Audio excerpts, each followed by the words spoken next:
A lot of armed guys here.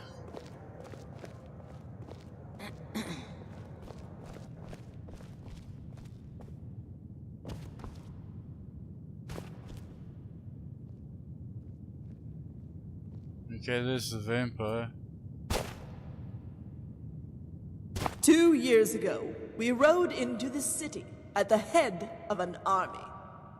But this army was not one of occupation. This army was not one of subjugation. No, this was an army of liberation. Liberation of an empire left buckling under the weight of poverty and recession. An empire ravished by pirates and bandits from the lawless border regions. An empire threatened by a dominion with its sights set on reclaiming this land for the Elven nations. An empire left decadent and abandoned by its predecessor. In this very room, upon this very floor, lay the crowns of this once great seat of civilization. And by legal right of combat, it was the people of this great city that placed them upon our heads. And we flourished. We became great again. We prospered and thrived. The old was replaced with the new. A new dawn, a new era, and with it, the creation of a new Imperial army to protect and serve the 6 counties of Cyrodiil and the Imperial territories. Provinces and colonies once weak, annexed and lost, were once again reclaimed, and the world trembled and knew its place. History is to be made this day, this very moment, as the county of Bruma returns to the fold. And we shall stand united as we become once again the 7 counties of Cyrodiil, to show the world our strength, our unity, and our fortitude in our wholeness. And they shall come to know of our intention to strengthen our resolve. And they shall come to know of our intention to be a global force to be reckoned with. And they shall come to know of our intention to expand our empire, as is our divine right. United under the name of the most powerful dynasty in all of Tamriel.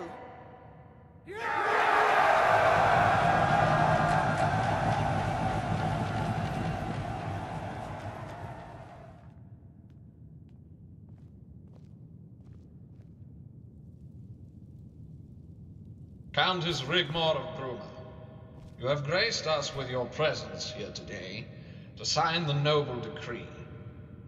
And with it, you will inherit what was set out in the White Gold Agreement, including full access to trade, a personal Imperial Legion loyal only to you, and a place at the seat of representatives here in the Imperial Chamber. By signing the decree, you forfeit your status of a free city, and by doing so, revoke the corrupt, weak, and unelected international laws, and legitimize your Emperor's claim to the titles of the Mede dynasty. Do you wish to say anything before you sign? Only that I would like to thank the Emperor for this opportunity, and thank all the noble houses for their openness and kindness since I arrived, and that you all can be assured of the House of Bruma's loyalty and support. Lord Chancellor, please proceed. Approach the table and sign, my lady. The houses of Cyrodiil are united. Long live the Emperor!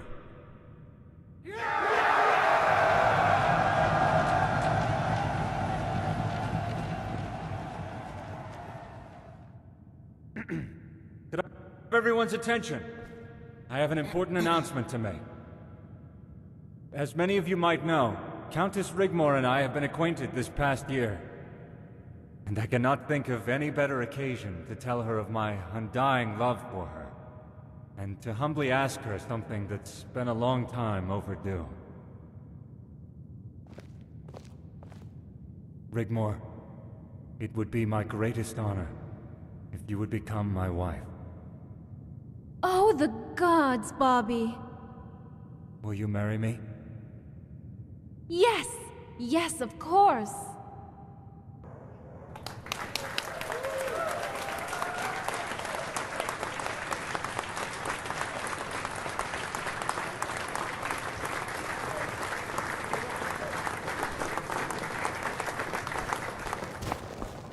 Bravo, bravo. And might I say, very impressive.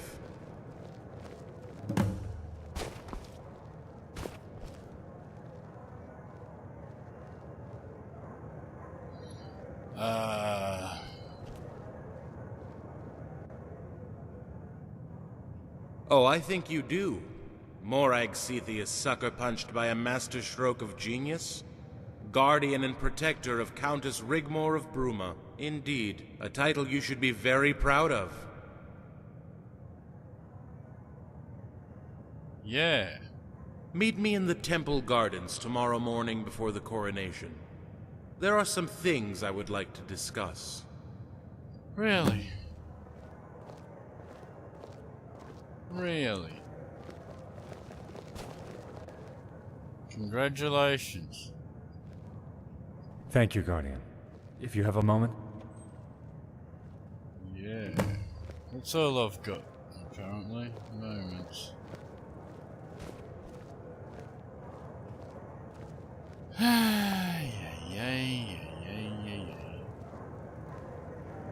The usual place.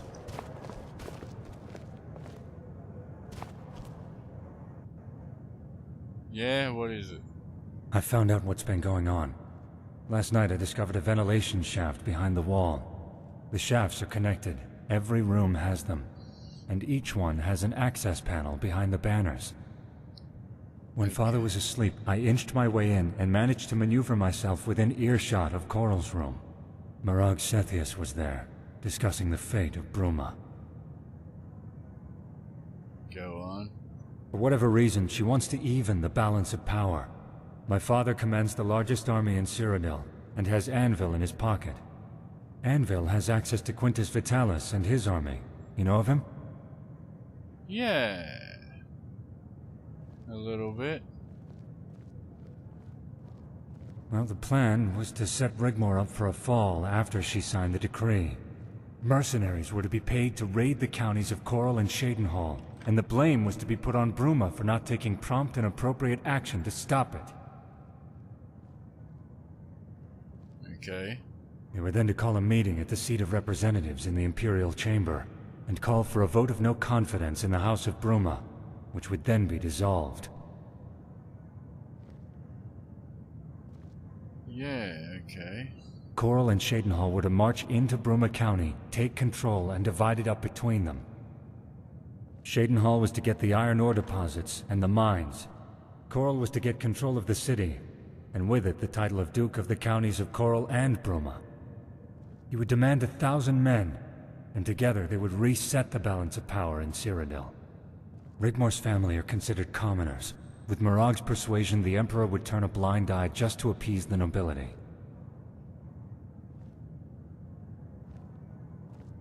Okay. Is that where they stormed out? Exactly. But I don't think the Emperor knows about the plot. Once the coronation is over, I intend to inform my father of Morag Cetheus and her possible motives. He'll know what to do. Morag Cetheus? She's always been there. Many years ago, we were based in the Colovian Highlands. My father was the local bandit chieftain, and Cetheus arrived with 200 men. They had parley, and we were to join them. Morag was already with Cetheus. He never went anywhere without her. Over the coming years, Cetheus banded together all the bandit chiefs in the border regions. We became unstoppable. even before Titus Mead II mysteriously disappeared. On very rare occasions, Mirag would disappear. No one knew where, but she always came back looking younger than she left. Something she has maintained to do to this day, leading to rumors. But Sethius didn't want to usurp the Imperial throne. Neither did my father, but Mirag Sethius insisted.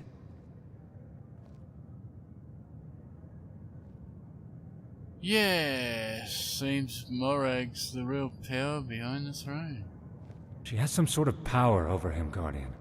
You would think with what she has already, she'd be happy with that. But she seems to thrive on causing dissent, scheming, or sowing seeds of discord.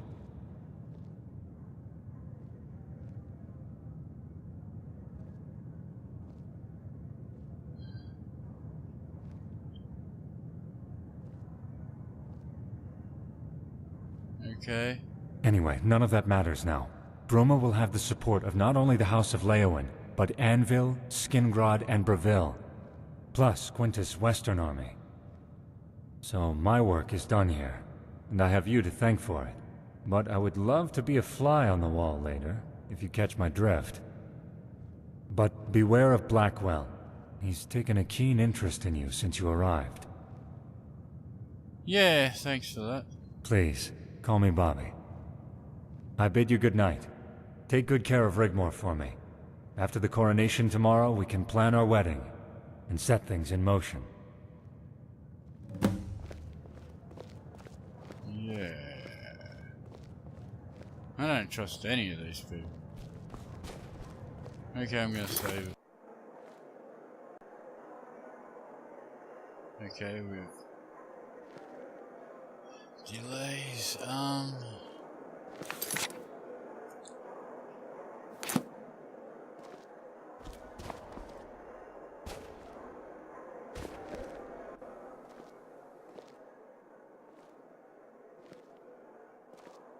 ready to go? Of course, Guardian. Thank you all for your support, and I bid you all good night.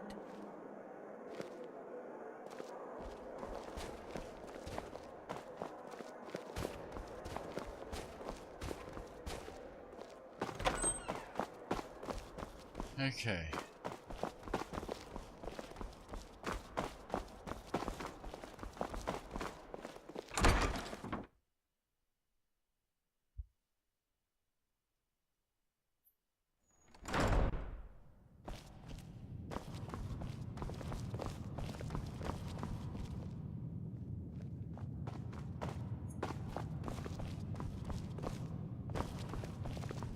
Okay, that's the wrong way.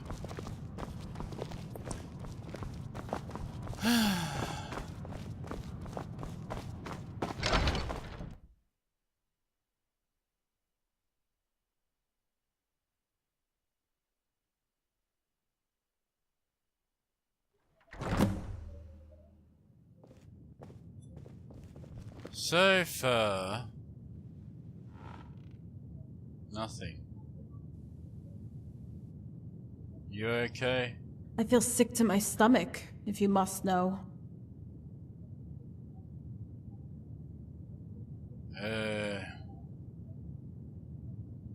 The walls have ears. So, you might want to keep your voice down. What did Bobby want? He claims Cheryl and Sheath, with Morag's help, want to carve up Bruma between them. But why? To balance the power amongst the nobles. Is that what all this is about? This is the reason why we're here? And not what we thought? Maybe. We might be being played. Well, it seemed pretty real to me. Mirag's storming off, and I noticed Coral and Sheath left pretty quickly too. We're in the heart of the Imperial Palace, Dragonborn. These people don't do play acting to such a huge scale. There's gotta be something in what Bobby said.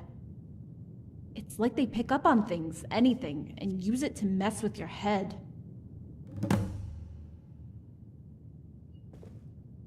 Yeah, okay.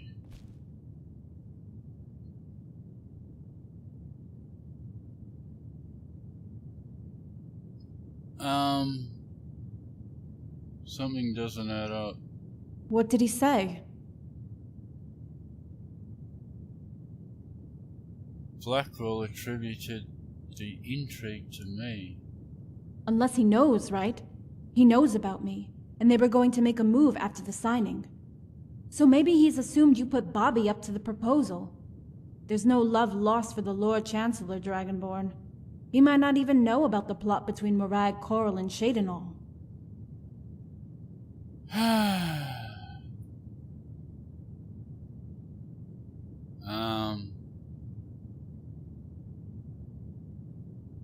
If what Bobby says is true, why would Morag want to balance the power?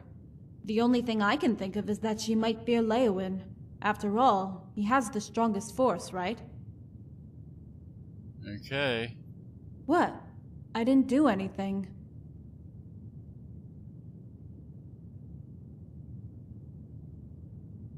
By marrying you, Bobby becomes Count of Bruma. Leowyn would hold all the cards in the deck. Of course. He has the support of Anvil, Breville, Skingrad, and Quintus' army in the west. By the gods, Bobby doesn't want me. He wants Bruma. If I marry him, he becomes Count by default. That's what I was thinking. What? Okay, so Morag stormed out, not because of any plot she had with Coral and Sheath was subverted, but because the balance of power has just become weighed in favor of the Count of Leowyn, and he wants the Imperial crown for himself? Yeah, now it's starting to make sense. You know what? All this bullshit makes me want to go knocking on the Emperor's door and saying to him, "Hey, asshole, I've got a real royal bloodline that goes back to the first Mede dynasty, so go bite me." Really? I don't think so.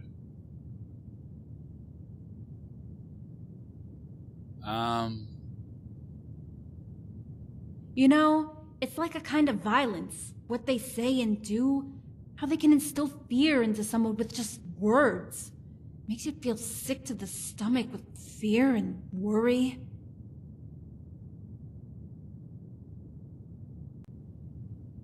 Who do you trust? Like rats caught in a trap.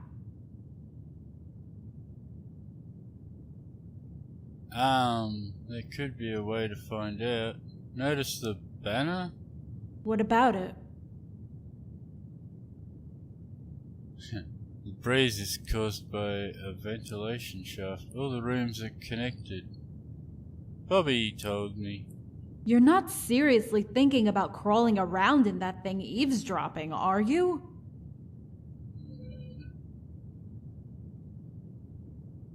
I was thinking you would do it, but... What about me?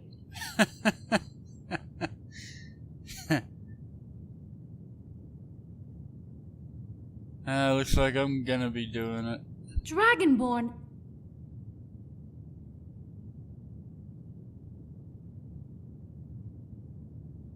I won't be too long. Hey, I would love that.